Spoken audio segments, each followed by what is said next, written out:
तो मैं almost section 3 आप खत्म कर दूंगा। रह भी गया तो सिर्फ रिलेशंस रह गए होंगे, बाकी ऑलमोस्ट सब खत्म हो गया होगा इंशाल्लाह ताला।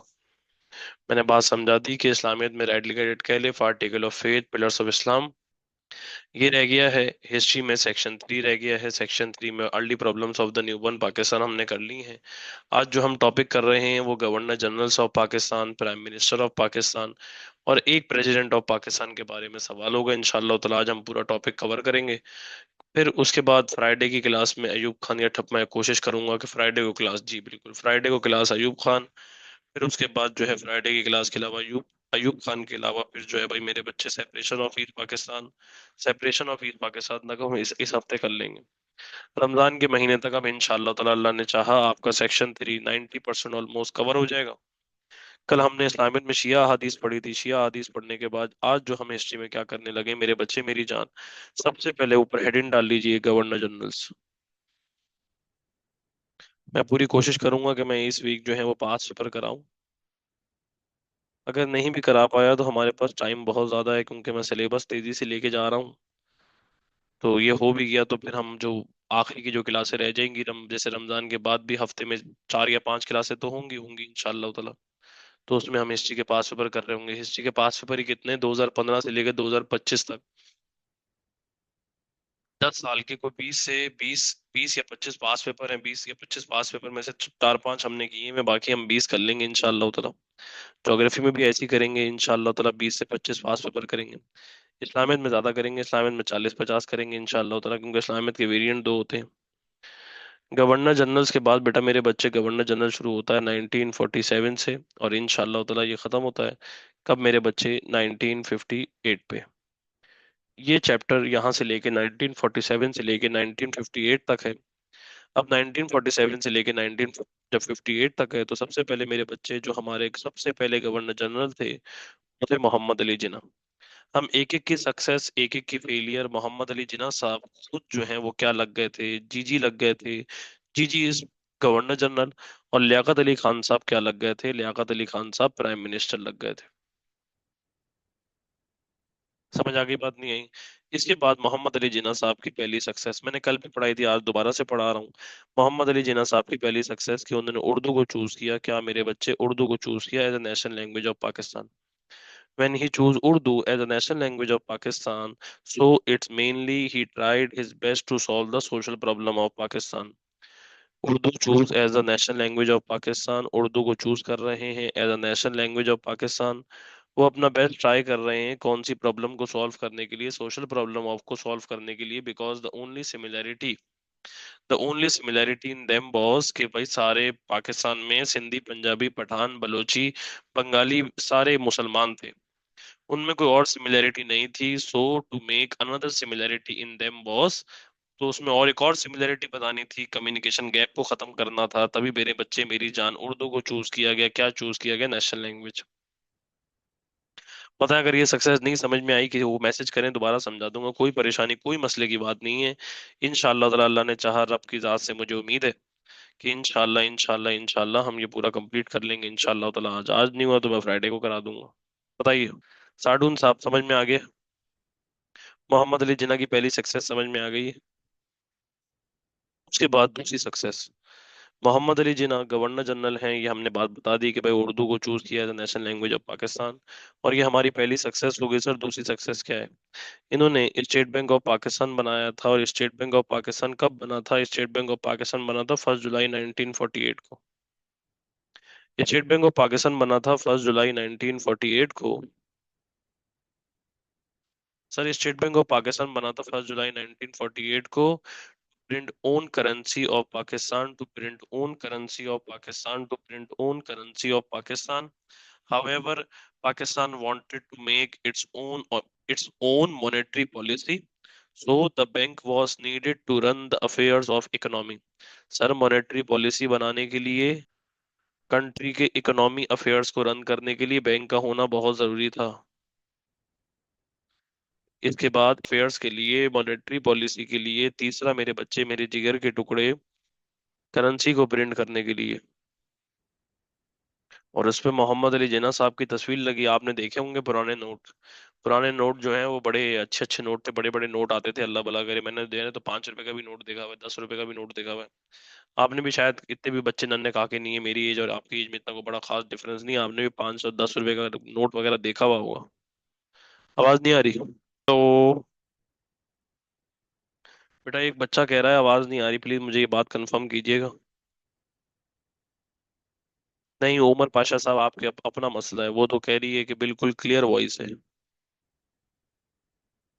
आ रही है भाई, आ रही है, आपका अपना मसला है भाई साहब।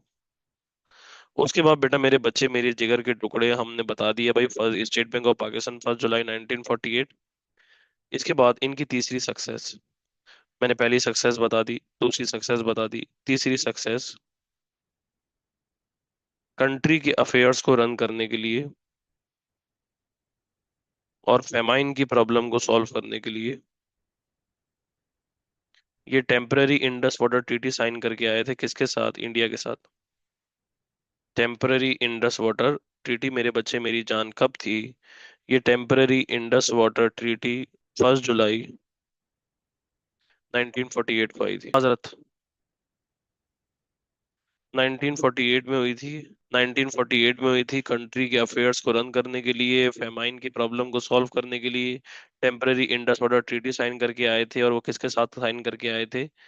इंडिया के साथ साइन करके आए थे, ताकि वाटर शॉर्टेज सॉल्व हो जाए। ताकि वाटर शॉर्टेज क्या हो जाए? वाटर शॉर्टेज सॉल्व हो जाए। ताकि वाटर शॉर्टेज क्या हो जाए मेरे जिगर के टुकड़े? वाटर शॉर्टेज सॉल्व हो जाए। बात समझा दी, कंट्री के अफेयर्स को रन करने के लिए, फेमाइन की प्रॉब्लम को सॉल्व करने के लिए, क्योंकि फेमाइन इस खाने पीने की किल्लत, पानी की किल्लत। तो temporary Indus water treaty sign करके आए थे इंडिया के साथ।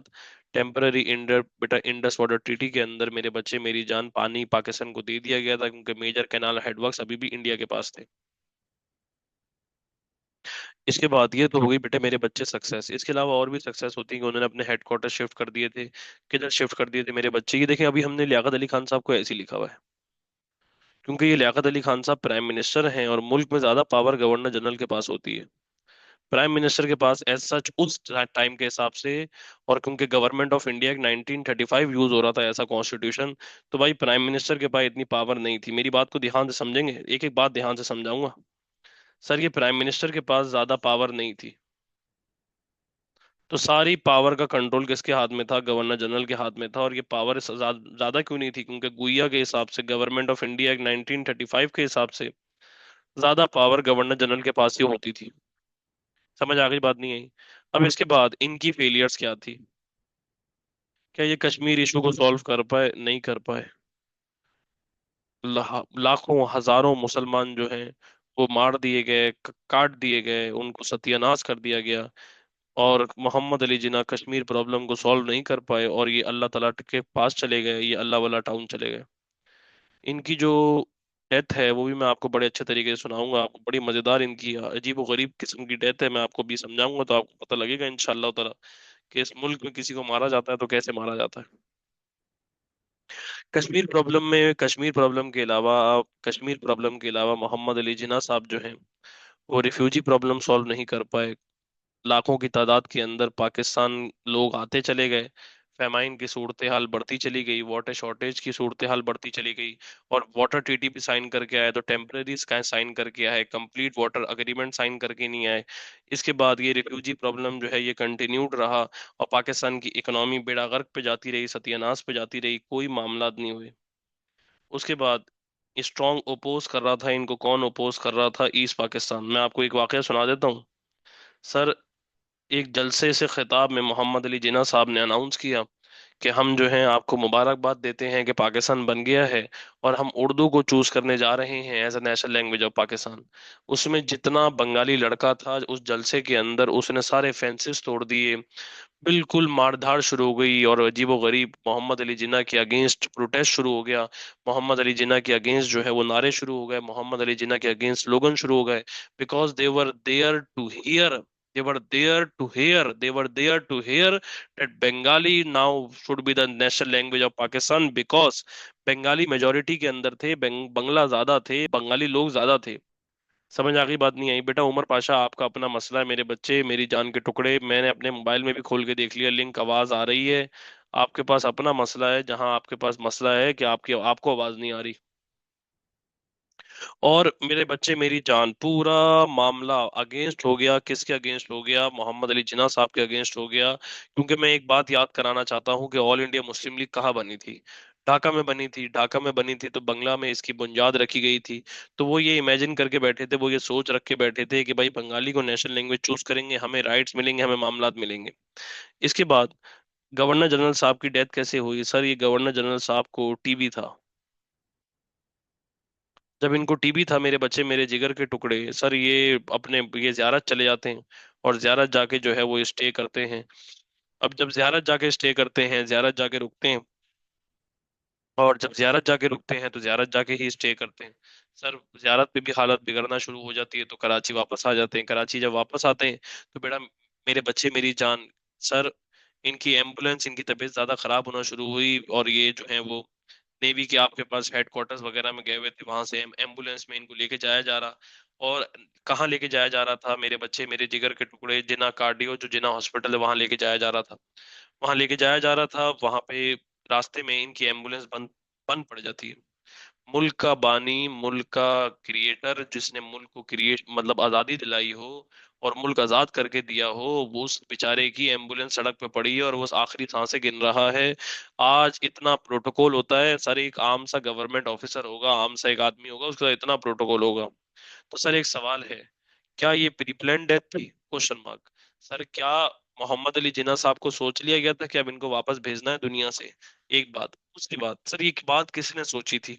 सर तीसरी बात, ये बात सोचने के अलावा मोहम्मद अली जिन्ना साहब क्या अब जिंदा रहेंगे? जाहिर सी बात है सर, एम्बुलेंस नहीं आ रही, मोहम्मद अली जिन्ना साहब अपनी आखिरी सांसें गिन रहे हैं, लोग भी इंतजार कर रहे हैं, अच्छा अच्छा भी एम्बुलेंस आने का इंतजार करते हैं।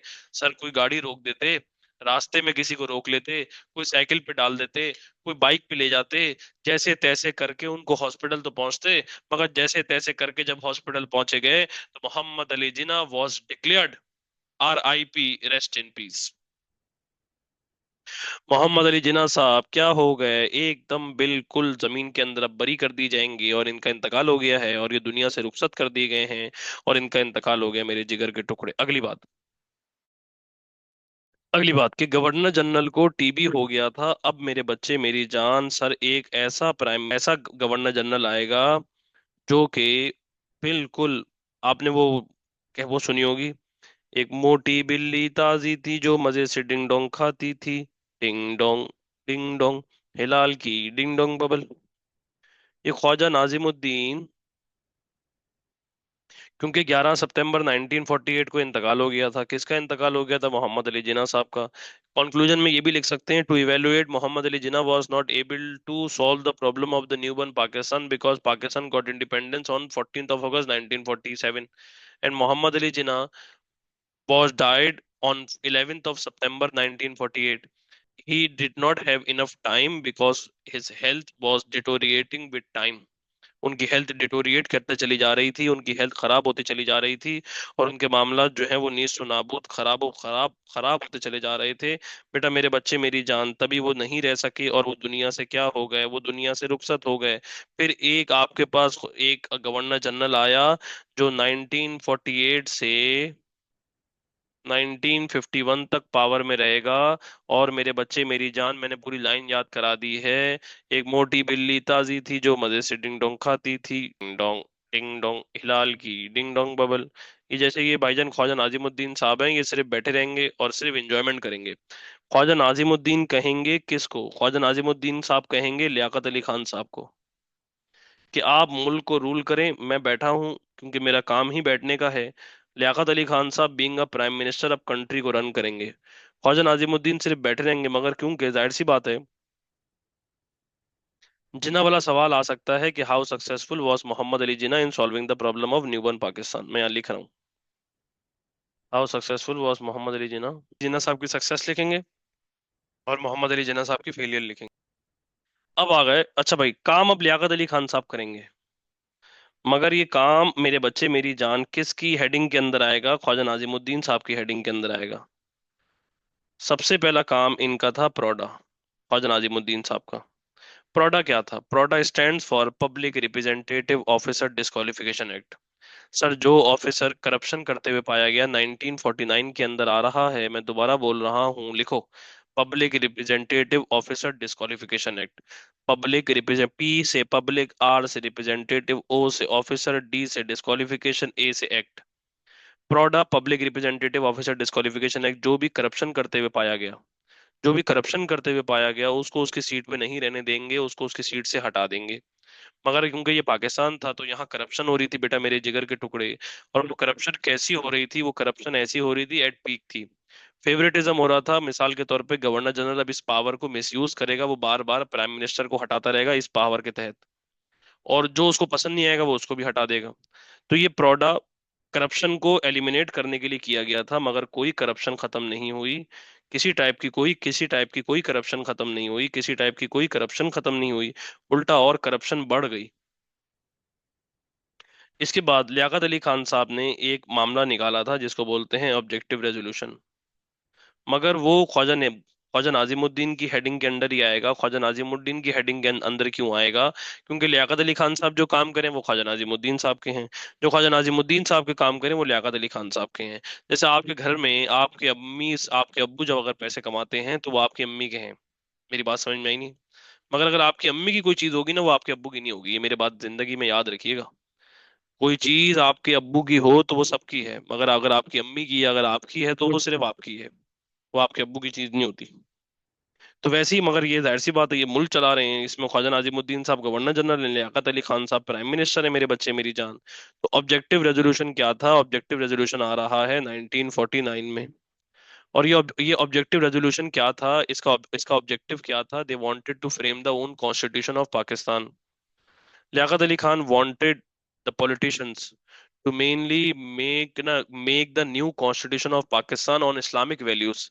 आपने जो पाकिस्तान का कॉन्स्टिट्यूशन बनाना है वो इस्लामिक वैल्यूज पे, उस पे बनाए। इस्लामिक वैल्यूज पे, ना के यूरोपियन बेसिस पे, ना के यूरोपियन बेसिस पे। आपने पाकिस्तान का कॉन्स्टिट्यूशन फ्रेम करना है, आप पाकिस्तान का कॉन्स्टिट्यूशन फ्रेम करो। आप पाकिस्तान का कॉन्स्टिट्यूशन इस्लामिक वैल्यूज पे करो, ना कि आप पाकिस्तान का कॉन्स्टिट्यूशन यूरोपियन बेसिस के ऊपर करो। समझ आ गई बात नहीं आई? आपने पाकिस्तान का कॉन्स्टिट्यूशन फ्रेम करना है, आप पाकिस्तान का कॉन्स्टिट्यूशन बिल्कुल फ्रेम करो, मगर वो इस्लामिक वैल्यूज पे हो, यूरोपियन बेसिस के ऊपर ना हो। बात समझ में आ गई नहीं आई मेरे जिगर के टुकड़े? आपको प्रोडा ऑब्जेक्टिव रेजोल्यूशन ना समझ में आया हो, पूछ लें। उसके बाद बेटा मेरे बच्चे मेरी जान, एक था लियाकत नेहरू पैक्ट। ये लियाकत नेहरू पैक्ट किसके बीच में साइन हुआ था? लियाकत अली खान और नेहरू के बीच में साइन हुआ था। लियाकत अली खान साहब और नेहरू के बीच में साइन हुआ था। और ये कब साइन हुआ था? 1949 में। To solve the refugee problem of both countries. दोनों कंट्री के अंदर मिलियंस ऑफ रिफ्यूजी आ रहे थे, तो इस प्रॉब्लम को सॉल्व करने के लिए लियाकत साहब ने नेहरू के साथ एक पैक्ट साइन किया कि भाई ये पीसफुल अग्रीमेंट था, ये पीसफुल जेस्चर था कि पाकिस्तान के अंदर मेरे बच्चे मेरी जान, हमारे मुसलमान हमें वापस कर दो। और जो हिंदू वहां रह गए हैं, जो हमारे हिंदू ले जाओ। जो नहीं आना चाहते आप उनको वहां ही रख लो, ताकि दोनों कंट्री के अंदर फेमाइन और मामलात ना हो। अब मैं आपको इसको दोनों के आंसर मैं आपको फाइल से पढ़वा रहा हूँ। ये देखिए, ये देख रहे हैं? एकदम बिल्कुल हटो बच्चों। पढ़े भाई। ऑब्जेक्टिव रेजोल्यूशन क्या था कि आपने जो है वो आपने कॉन्स्टिट्यूशन बनाना है इस्लामिक वैल्यू यूरोपियन बेसिस के ऊपर। ये ऑब्जेक्टिव। प्रोडा क्या था? Public representative officer disqualification act. ये था बेटा 1949 में आया था, लियाकत अली खान साहब लेकर आए थे कि भाई करप्शन को रिमूव करना है फ्रॉम द गवर्नमेंट ऑफिसेस। मगर मामला क्या था कि भाई आप जो है वो, फॉर एग्जांपल क्या होगा, और आप जो है वो गवर्नर जनरल, मगर इसमें गवर्नर जनरल अपनी पावर को मिसयूज कर रहा था और वो लोगों को फेवरेटिज्म की बुनियाद पे हटा रहा था। लियाकत नेहरू पैक्ट क्या था? मैंने आपको बात समझा दी। लियाकत नेहरू पैक्ट आया था बेटा मेरे बच्चे मेरी जान, दोनों कंट्रीज के बीच में साइन हुआ था। कौन सी प्रॉब्लम को सॉल्व करने के लिए? रिफ्यूजी प्रॉब्लम को सॉल्व करने के लिए, कि भाई आना जाना आसानी से कर लें, और जो वहां रहना चाहते हैं उनको भी पीसफुली रहने दिया जाए, उनको मारा कूटा ना जाए। फटाफट कर ले, मिनट मारे। ये हो गया? पढ़ लिया? कर लिया बेटे? मगर इनके दौर में मसाइल, बेटा मसाइल क्या थे, प्रॉब्लम्स क्या क्या थी, क्या क्या पंचायतें थी? ये 48 से 1951 के बीच में। अब हम प्रॉब्लम्स देखेंगे। ये तो होगी ख्वाजा निजामुद्दीन की सक्सेस, और मेरे बच्चे ये आपके पास ये हुआ इनके दौर के अंदर बस। अब फेलियर क्या थी? फेलियर आ जाते हैं। सबसे पहली फेलियर, फेमाइन बहुत ज्यादा हो गया था क्योंकि कॉन्स्टेंटली इंडिया से लोग पाकिस्तान आ रहे थे। इंडिया से मुस्लिम जो हैं वो पाकिस्तान आ रहे थे और different part of the country के अंदर आके सेटल्ड हो रहे थे। जब different part of the country में आके सेटल्ड हो रहे थे तो बेटा मेरे बच्चे, उनके पास फूड शॉर्टेज थी, वाटर शॉर्टेज थी, उनके पास वाटर की अवेलेबिलिटी नहीं थी, मेडिसिन वगैरह नहीं थी, उनके पास हेल्थ वगैरह उनके मामला सही नहीं थे। और इस वजह से कंट्री के अंदर फेमाइन की कंडीशन बहुत ज्यादा एट पीक थी। फेमाइन की कंडीशन के अलावा मेरे बच्चे, स्ट्रॉन्ग ओपोजिशन थी ईस्ट पाकिस्तान की तरफ से। स्ट्रॉन्ग ओपोजिशन क्यों थी from east Pakistan? Because they were demanding that Bengali should be made national language. और ईस्ट पाकिस्तान के अंदर भी इकोनॉमिक क्राइसिस बहुत ज्यादा थे। ईस्ट पाकिस्तान में, पूरे ईस्ट पाकिस्तान में वायलेंस बढ़ा हुआ था, वहाँ क्राइम रेट बढ़ा हुआ था, वहाँ पर कैपिटा इनकम गिरती चली जा रही थी। इस वजह से ख्वाजा नाजिमुद्दीन को, हालांकि ये ख्वाजा नाजिमुद्दीन भाई खुद बंगाल के थे, इस वजह से इनको क्या किया गया, ओपोज किया गया। स्ट्रॉन्ग ओपोजिशन के बेटा मेरे बच्चे, ये तो हो गई दो। इसके बाद तीसरी, सर लियाकत अली खान साहब के अगेंस्ट एक कॉन्स्पेरेसी होती है, उसको बोलते हैं रावलपिंडी कॉन्स्पेरेसी। सर एक एक सवाल है, इमरान खान को किसने हटाया? इमरान खान को किसने हटाया, बस। अगर आप जवाब नहीं भी देते तो मुझे जवाब अपने कानों से नहीं सुनना, पीछे चले जाएं। अगर आपको हल्का फुल्का याद हो, नवाज शरीफ को किसने हटाया था? सबको पता है, कोई कोई बच्चा नन्ना काका नहीं है इतना ज्यादा। सर रावलपिंडी कॉन्स्पेरेसी, ये पहली बार मुल्क में, आजाद होने के बाद पहली बार मुल्क में लियाकत अली खान साहब को हटाने की कोशिश की जाती है। और लियाकत अली खान साहब को उनकी सीट से रिमूव करने की कोशिश की जाती है, और वो ये कोशिश करते हैं कि उनको हटा दिया जाए, उनको कहीं ना कहीं से अंडरग्राउंड कर दिया जाए, उनको कहानी उनकी एंड कर दी जाए। मगर जब पता लगता है, अल्लाह भला करे, जब बिल्कुल पता लगता है तो एट लास्ट इसके ऊपर कोई एक्शन नहीं लिया जाता, कोई मामला नहीं होता। ये रावलपिंडी कॉन्स्पेरेसी होती है 1951 में, ये रावलपिंडी कॉन्स्पेरेसी होती है 1951 में। और मेरे बच्चे, थोड़े अरसे बाद, एक आध दो महीने बाद, 1951 में ही एक बाग में एक बाग में लियाकत अली खान साहब को गोली मार दी जाती है। और वो गोली कौन मारता है? लियाकत अली खान साहब को गोली मार दी जाती है। आपने बस उनके नाम पे हमने सड़कों के नाम रखे, उनको बस नाम रख दिया शहीद, हमने शहीद मिल्लत। सर साद अकबर नाम था, पब्लिक मीटिंग के अंदर वो बिल्कुल गोली चलाता है, किसके ऊपर? लियाकत अली खान साहब के ऊपर। सर एक बात का जवाब है, वो नहीं पता लग सका कि साद साद अकबर को कहा जाता है, साद अकबर ने खुद भी अपने आप को गोली मार ली। अब सर वो बाग किधर था? वो बाग रावलपिंडी के अंदर था। उस बाग रावलपिंडी के अंदर सर किसको गोली लगी? लियाकत अली खान साहब को गोली लगी। वो आपने सुना होगा सर, कैसा मशहूर हुआ। लियाकत अली खान को गोली लगी, खाते खाते भूख लगी, खा लो बेटा मूंगफली, मूंगफली में दाना नहीं, हम तुम्हारे नाना नहीं, नाना गए दिल्ली, दिल्ली से लाई बिल्ली, बिल्ली ने दिए दो बच्चे, अल्लाह मियां सच्चे, सच्चे सच्चे जाएंगे, बाई की दुल्हन लाएंगे, बाई की दुल्हन काली सौ नखरों वाली बाई। पता नहीं आगे क्या होता है, क्या टूट गया उसका मुंह सूज गया। अब बेटा मेरे बच्चे मेरी जान, मैंने आपको बात समझा दी कि भाईजान ये बाग है रावलपिंडी के अंदर, लियाकत अली खान साहब को गोली लगी। और लियाकत अली खान साहब क्या हो गए? लियाकत अली खान साहब शहीद मिल्लत हो गए। ये शहीद मिल्लत हो गए, ये शहीद मिल्लत हो गए। लियाकत अली खान साहब को गोली लगी, लियाकत अली खान साहब को गोली लगी, लियाकत अली खान साहब को गोली लगी। तो बेटा मेरे बच्चे मेरी जान, 1951 का ही टाइम पीरियड था, और कायदे मिल्लत साहब को गोली गोली लग गई। इनको आपके पास, इनको टाइटल दिया गया मिल्लत का। इनके नाम पे ट्रेन भी है, आपको पता है, मिल्लत एक्सप्रेस। बस हमने इनके नाम की ट्रेनें बनाई, इनके नाम की सड़कें बनाई, और बेड़ा गर्क हो गया, कंट्री में क्योस क्रिएट हो गया। ख्वाजा नाजिमुद्दीन उस सिचुएशन को कंट्रोल नहीं कर पाए। ये फेलियर हुई किसके दौर में? ख्वाजा नाजिमुद्दीन साहब के दौर में।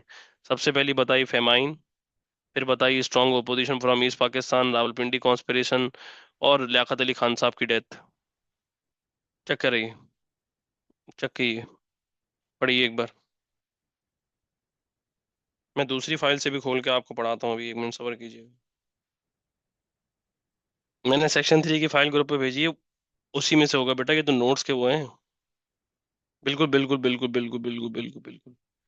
लियाकत अली खान साहब को जब अल्लाह वाला टाउन भेज दिया गया, उनको टाइटल मिला शहीद मिल्लत का। बस ऐसी बात है, जब शहीद होंगे जब भी मिलेगा ना टाइटल, इससे पहले शहीद मिल्लत मिल जाएगा क्या? कैसी बातें कर रहे हैं यार। मतलब एक बंदा जिंदा है, चलता फिरता घूम रहा है, तो उसको हम टाइटल दे देंगे शहीद मिल्लत का। क्या भाई, अल्लाह भला करे। Very good. ये हसान अहमद साहब ने क्या सवाल पूछा है, क्यूट सवाल।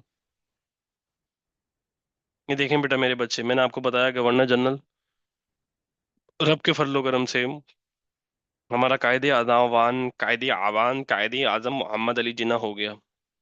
फिर उसके बाद ख्वाजा नाजिमुद्दीन हो गया।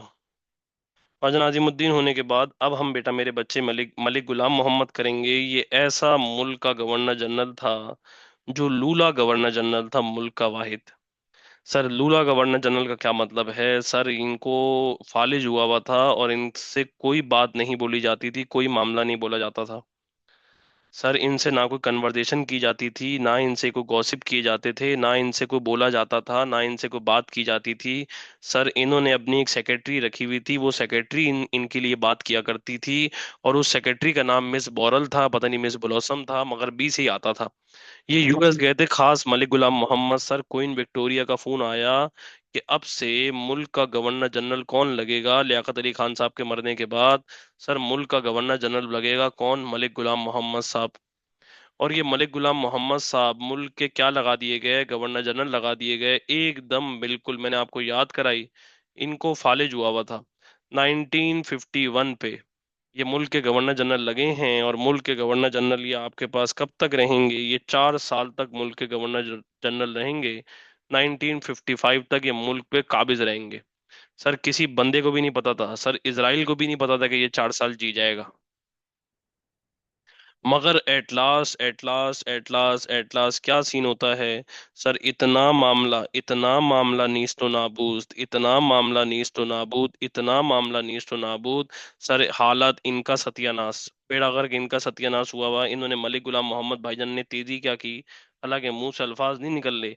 इन्होंने ख्वाजा नाजिमुद्दीन को कहा कि आप बन जाएं प्राइम मिनिस्टर और मैं बन जाता हूँ क्या, गवर्नर जनरल। मलिक गुलाम मोहम्मद साहब मुल्क के तीसरे गवर्नर जनरल लगा दिए गए, और किसके कहने पे लगाया गया, क्वीन विक्टोरिया एलिजाबेथ टू के कहने के ऊपर।